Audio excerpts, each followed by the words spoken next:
And I got a call from NEBF telling me, listen, you can't do that. I said, the heck I can't. I just did. You're reading it.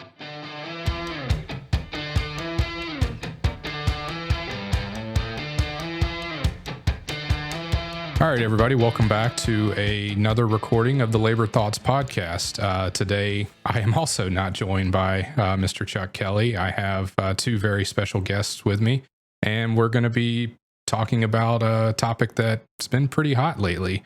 If you haven't had a chance to see the reason that I'm going to tell you in a minute of why we're recording this, it happens to be Per Diems. We've put out some publications on them recently. I've probably answered, I don't know, 1 million emails on them. Kevin, I see him smiling down there. He's probably got 1,000,001. So we've been hearing about per diems a lot and kind of all of the issues that surround those.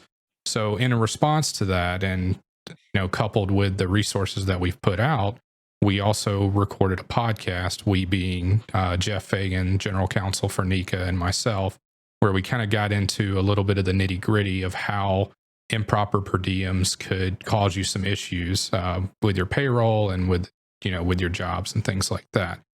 And when that podcast went out, one of our guests here was watching it and came up with an idea, some of his own questions of, well, how does this impact your benefits? How does it impact things like NEBF and NEAP?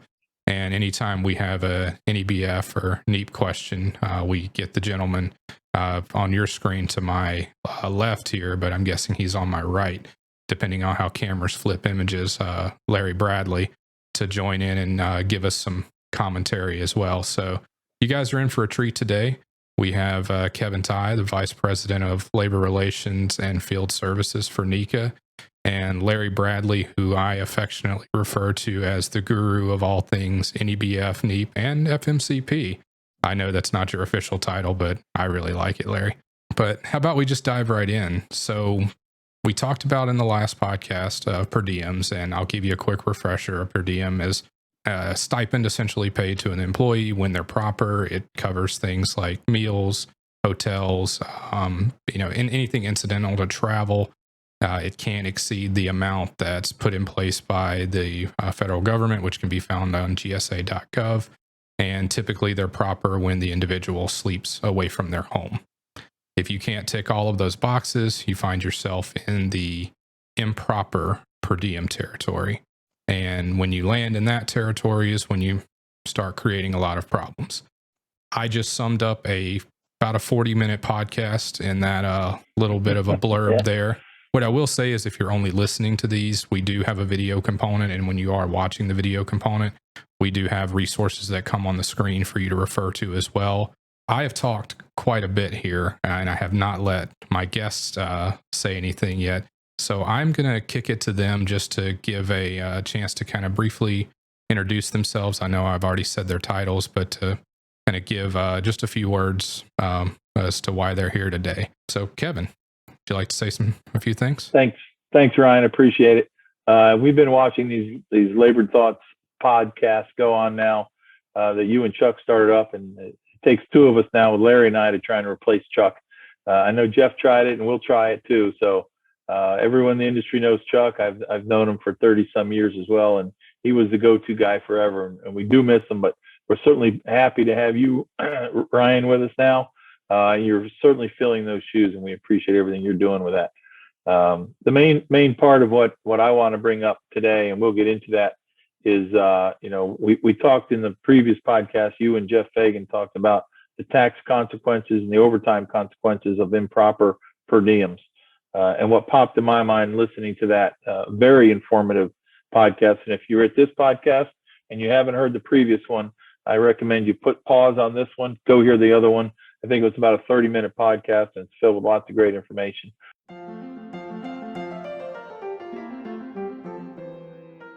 But what we want to talk today about is the next step is how other things are affected by these per diems. Are they legit per diems, proper, improper per diems, and how that affects benefits. So that was my whole goal to wrestle Larry Bradley in with us. Larry is the guru in all things on benefits. I'll let him introduce himself, but we appreciate Larry being here today. Hey, Kevin, thank you. Ryan, thank you so much for having me today. By the way, I'm the Executive Secretary Treasurer of the NEBF and NEAP, and I would like to address the impact of per diem on both of those funds because it's very different. And one is controlled nationally, one is controlled locally, and I'll be glad to get into that right now if you wish. Absolutely. Well, why don't we just dive right in? I know NEBF has put out some material on this before, so if you don't mind maybe referencing that a little bit. But let's say if we find ourselves in a scenario where an employer is paying, we're going to assume a proper per diem. It's legitimate according to the law. It's either required in the agreement or it's not required in the agreement, but they're paying it according to all of those requirements I talked about a minute ago. What does NEBF say about that? The short answer is we do not require contributions to NEBF in that scenario. More than just a few years ago, as I'll call it the last time that we saw per diems really explode across the country, the NEBF trustees went to work on that to say, all right, what do we do? How do we treat it? Because we do audits of employers. It's required by the Department of Labor. And frankly, we audit about roughly 10% of our entire employer population each year. It's fine. But what we were tripping over was finding these per diems and a variety of ways they're paid. In a nutshell, let me tell you what NEBF trustees did. We already have, and I'll point you to, it's called the gross labor payroll definition, which we've published periodically to the street. We call it NECA, IBW, employers. And it kind of delineates the rules of what is included to be contributed on in NEBF and what is excluded. And of course, it's easier to talk about the exclusion. So let me tell you, originally we had 3 and only 3 exclusions. And that would be you don't have to pay NEBF on the value of a non-cash fringe benefit, i.e. company provides you with a truck or a vehicle or a cell phone, anything that's non-cash fringe, you don't pay on that value for NEBF 3%. You do not pay on that. Bona fide contributions to another trust fund, for example, your local welfare, your local annuity, your local JATC, those funds, those payments are excluded also and not required to carry the 3% NEBF contribution. And the third one, up until recently, was extraordinary bonuses. And they use the word extraordinary to mean it's, let's call it, the best way to describe it is give you examples. It's a year-end bonus, it's a holiday bonus, it's a job-ending bonus. It's not a bonus that's paid with any regularity in the payroll cycle. For example, there could be a safety bonus paid monthly or an attendance bonus. Those are regular part of payroll. They're not extraordinary. You would have to pay on those, but extraordinary bonus, again, job end, year end, holiday, they are excluded from the NEBF 3% obligation. Now the trustees, a few years back, dove into this per diem issue because it was becoming messy. And what they've decided, and kind of the way you framed it, Ryan, is what the path they took. They said, first of all, if the per diem appears in a collective bargaining agreement as a requirement under that contract, it is excluded from the NEBF contribution, no payment for NEBF on that. If it's not in the CBA, but the employer does follow the IRS guidelines that you referred to a little while ago, i.e., they can demonstrate that the per diem was paid for sleeping away from home, for reimbursement for meals or hotel, etc., i.e., following the IRS guideline, that too is excluded, and the contractors are not required to pay 3% NEBF on that.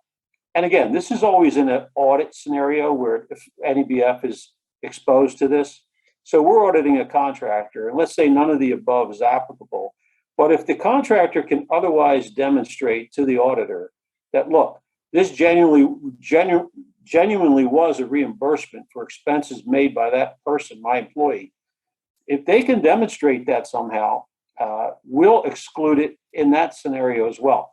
The trustees wanted to drill deep on this to provide the ability for contractors to not have the burden if it's real per diem.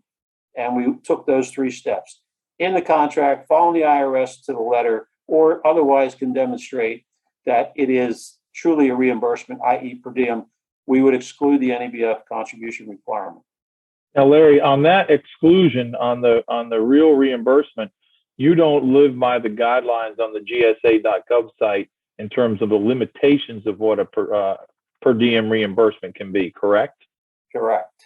Okay, so that could be a $400 a day type thing, but if it's legit from the reimbursement angle versus the GSA.gov, which may have an $84 limit per day.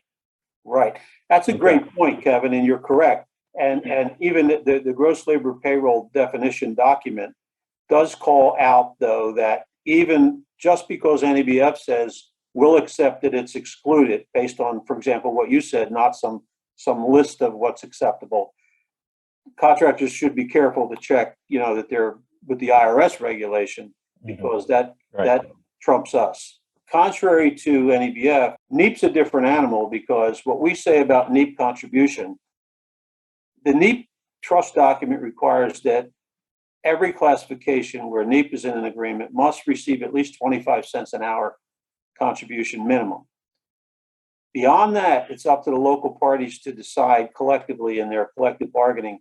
If the local parties say, we're going to go percentage of payroll, but we're going to exclude mandatory sick time by some state statute or otherwise, a municipal statute, if they say we're not going to pay or require NEAP on this or that, as long as that exception is legal, and in every case we've seen it has been, we'll enforce to what the local parties tell us they want on the NEAP contract. It's up to them. It's got to be jointly agreed to and written down and signed. Correct. So it's quite different from NEBF, but they get local parties have way more control of the NEAP contribution. Well, and that's where the clear dividing line is, and something that anybody listening or watching this needs to understand is with NEBF, the trustees control the contribution. With NEAP, the local parties do, with the caveat that you mentioned, Larry, of the 25-cent minimum for all classifications in it. Very good information. I mean, when you consider NEBF, there's obviously the exclusions you talked about, that extraordinary bonus ones that seems to come up from time to time, and you'd be amazed at how many people either weren't aware of it or they forgot it or things like that. So added benefit of the podcast, if you're listening, you just got a refresher on that one, which is great. But as well as just understanding, I mean, how intricate this per diem issue is. That's what happens when you are essentially in a legitimate per diem situation. When you're not, Larry, how does NEBF and NEAP treat those? We convert that to payroll and call that payroll, and require the 3% contribution on it. So, and that's why they delineated those three ways to get it done. Conversely, NEAP, again, that's going to go back to the local parties, because if we have an issue, and often we do with contributions on NEAP, contractor will say, hey, this is what we've agreed to. We just go back to the parties and say, you guys agree to this? Whether it's an exception to NEAP or whatever, because they have the sole control, as long as it's legal, right, and legitimate, they control what that obligation is. So if the local party said, we're going to exclude per diem, period, NEAP's not going to dive in and determine whether it's real or not. We're just going to say, that's a per diem payment, we're going to exclude it. Let's take that one step further now. We know we're dealing with an issue out in Salt Lake City. I had the honor to join some of the chapter members today. There's talk about exemptions to the FLSA, and that's really where a lot of this is getting tied in. If there's clear differences between the two with our benefit payments. The issue talked about in per diems and in Ryan and Jeff's podcast is proper or improper. A proper payment, which would be exempted from the calculations for the regular rate of pay under the FLSA for overtime purposes, would still be considered pay from the NEBF perspective, correct? Correct. That would be considered gross payroll and subject to the 3%. Okay, so I just wanted to clarify that. Well, I'd say if it lands on a W-2, it's gross pay. And I only bring that up because there's tentacles here that are connecting in some sides and not connecting in the other. And Ryan and Jeff have spoken of this time and time again to remind our contractors that, the regular rate of pay under the FLSA is not necessarily the regular rate of pay under your inside agreement. And those two could be different numbers. And I just wanted to bring that up too. And that while you may get an exemption from the FLSA, you're not getting the exemption from the NEBF.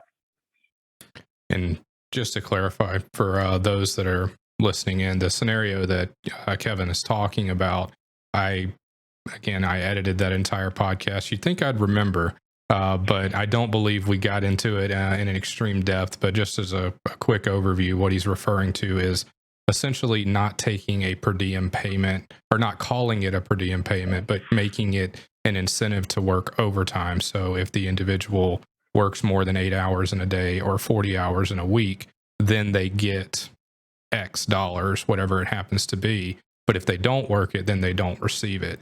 And that's the very important part, is there has to be a trigger to where they don't receive it. And as long as there's essentially a premium or a goal they're trying to reach, which overtime is the goal, is if they work that overtime, then they get the money, then there is an exemption in the law for that, from the regular rate of pay.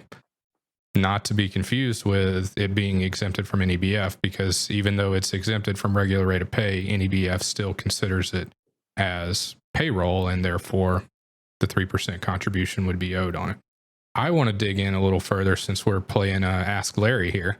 I know NEAP looks at it as the local parties control the contribution, but I want to throw a very common scenario at you.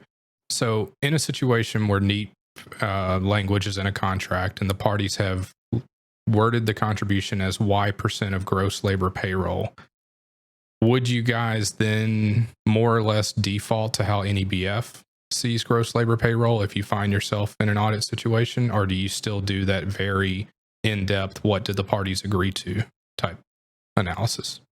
If they say percentage of gross pay, that to us looks a lot like NEBF, 3% of gross pay, whatever percent they decide. However, and it's not uncommon, and I want to say this to the contracting community out there, we're not out to play gotcha. We have a lot of times where there's confusion between our auditor and the employer, what the employer is telling them, especially about NEAP.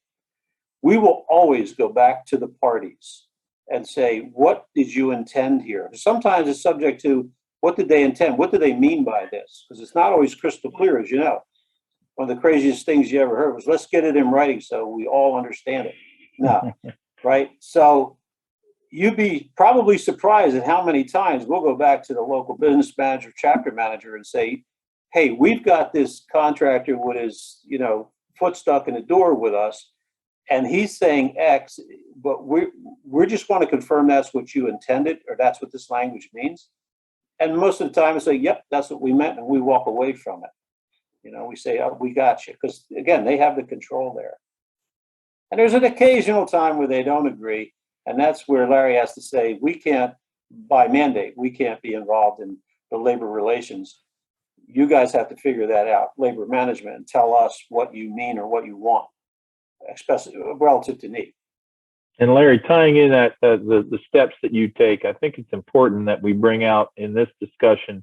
And I've worked with you for over 30 years on numerous issues, numerous times, and certainly more so now than ever. The NEBF and the NEAP, when your auditors come in, talk a little bit about where NEBF and the auditors stand in terms of playing the gotcha game or not gotcha. I think it's important people understand this.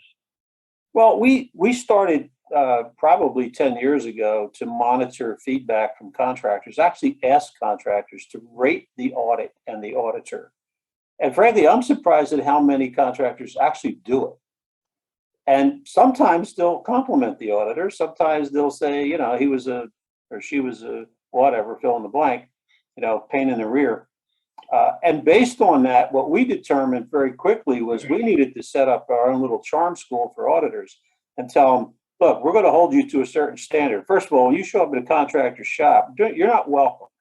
You're a distraction. You're a pain in the butt. They have day jobs that they're trying to fulfill. So we want to be polite, professional, and courteous, and listen and understand. So what happens now, based on that, and we tell them, if you can't play that way, you're not going to work for NEBF or NEAP. So anybody listening to this has a experience contrary. We're all ears to hear that. We always want that feedback. But so when an auditor's done, and let me say this to you too, this is probably a very important point, especially for employers.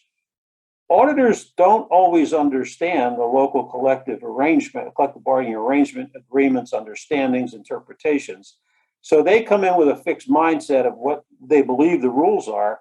And like I said a little while ago, very often we have to get involved, we meaning executive staff, to get involved in that fray with the contractor, the local, and the chapter and say, all right, let's try. And I will tell you this, to that extent, we're not about the gotcha. Our mantra in the shop is if we can help that local union, if we can help that employer who's maybe has their foot caught in the door for some reason or another, we're going to do everything in our power to help mitigate that problem or eliminate that problem.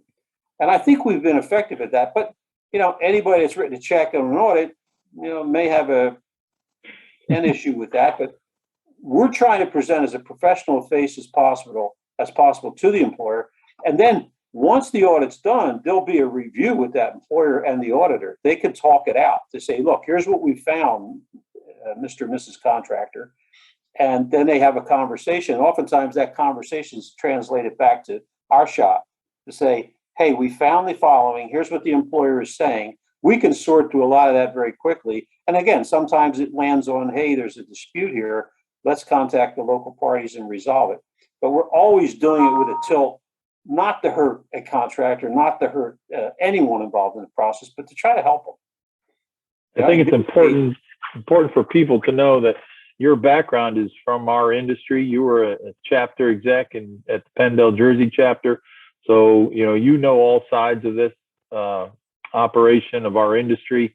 And you're not an outsider by any means. You're quite the insider. And we appreciate all you do for us, keeping us going. Very much so.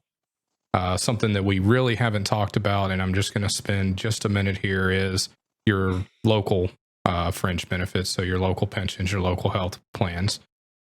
We can't fully comment on those. The advice that I could give you is if you find yourself in a situation where you're dealing with potentially an improper per diem, or you're discussing any of this and how it relates to your local funds, first and foremost, check your trust documents, talk to your local counsel, and get this figured out with them. In general, what you can expect is if you have a fund that is on gross payroll, it's probably going to be similar to how the NEBF looks at it. It's most likely, if it's not a proper per diem, it's going to find its way into the wage, and there's going to be potential fringe benefits owed on that. Not 100%, check your local documents. If it's on hours worked, in most cases, per diems, even improper ones, won't really do much to that because they don't really impact the hours the individuals are working. Again, same proviso. Check your trust documents, talk to your local attorneys. What we're here to address today is what we can address, which is the NEBF and NEAP. And I do know a lot of your local funds will reach out to Larry sometimes to see how they look at that, to kind of help guide their decisions locally. So if you are listening to this and you're a trustee on one of your funds and you guys are dealing with an issue like this, hopefully this has been helpful to you guys. And just in general, I mean, there was a lot of good advice for our contractors, not just on per diems. We got into talking a little bit about what it's like when the NEBF comes in and audits and all of those different items. So again, I really appreciate you guys doing that. We have pretty well made our way through this issue. I'm sure the emails and the questions on per diems and on this topic are not going to stop.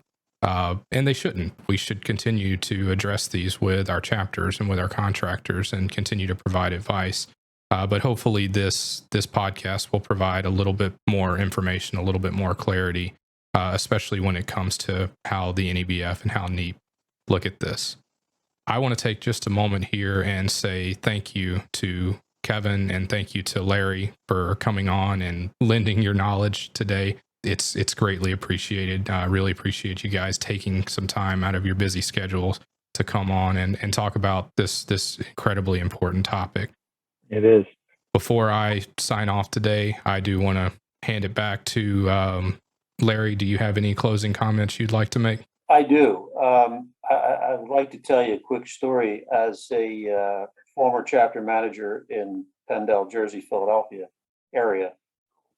When I was there, we had 15 local unions that we did business with. The big one was Philadelphia itself proper. And back then, we used to negotiate memorandums of understanding for seasonal and temporary workers, particularly over the summer, right? Not at all uncommon. And it was kind of like acted like a pre-apprentice program. We got a free look, and so did the kid get a free look at the industry. Well, I wrote a memo back then as a chapter manager, and I said, no fringe benefits will be paid on these people, period. And I got a call from NEBF telling me, listen, you can't do that. I said, the heck I can't. I just did. You're reading it. They said, no. You can control your local trust with your local parties and dictate that.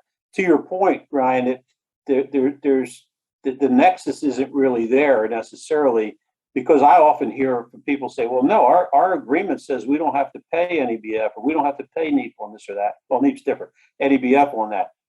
They can't, local parties, and I know only too well because I violated it myself as a chapter manager and got called on the carpet for it. Then I went down and became his boss, but that's a different story. But it still didn't change anything. So what I'm saying is these podcasts are great ideas because people generally, like I as a chapter manager, which I thought I knew everything, and I thought I was in my rights to say you don't pay any fringes on this. I didn't know I could not speak for the National Fund, the NEBF, and I learned it the hard way. So what I'm saying is, I ate my own cooking, right? I understand when this happens, and I want people to know we're here to help. People say to me all the time, I ain't going to call you, you're too busy. Call me. Reach out to me. If I can help interpret and other people think, if I expose my problem, you're going to come after me. No, I'm not. Most people come to me and say, hey, I want to ask you a question. I have this friend of mine, right? And we have a conversation. So we can talk things out. We're not here to hurt. We're here to help. So just want people to know that. I made the same agreement back in North Florida chapter, and I got called by that gentleman right there saying, no, you don't. And I had the same response. I said, I just did. He said, no, you don't. I think you two guys have touched on a topic that I just came up with for a future podcast. I want to gather some of our industry, more seasoned folks in our industry, and the title or the topic of the podcast will be lessons you learned the hard way. Got a long list. Long list. I believe I can add probably read a book on that. Yeah. I could add a couple myself. Sure. Well, Larry, thank you for the story and thank you for the comments. Kevin, did you have anything you wanted to add in before we finish? I just a thank you to Larry also for both coming on the podcast and being a friend to our industry and supportive of our industry. And I know deep down everything that you're working on our behalf. We appreciate it. You're a constant advocate for our industry. We appreciate it very much. And thank you, Ryan, for putting all this together. It's a great series you got going. Yeah, thank you, Ryan. Oh, well, all the thanks to you guys. Couldn't do this without having you guys here. Again, to our listeners, viewers, still haven't quite figured out what to call everyone yet. There's got to be a single term out there. One day I'll stumble on it. They're your fans, Ryan. They're all your fans. Oh, let's not go there. But thank you for listening, for watching. It's always greatly appreciated. You just heard me talk a little bit about a potential future topic I have.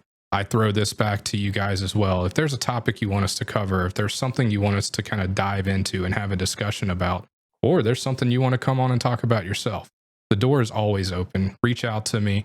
We'll get something put together. It's super easy, not very painful on you guys' side. I didn't even charge Larry all that much money to be here. It was the normal fee.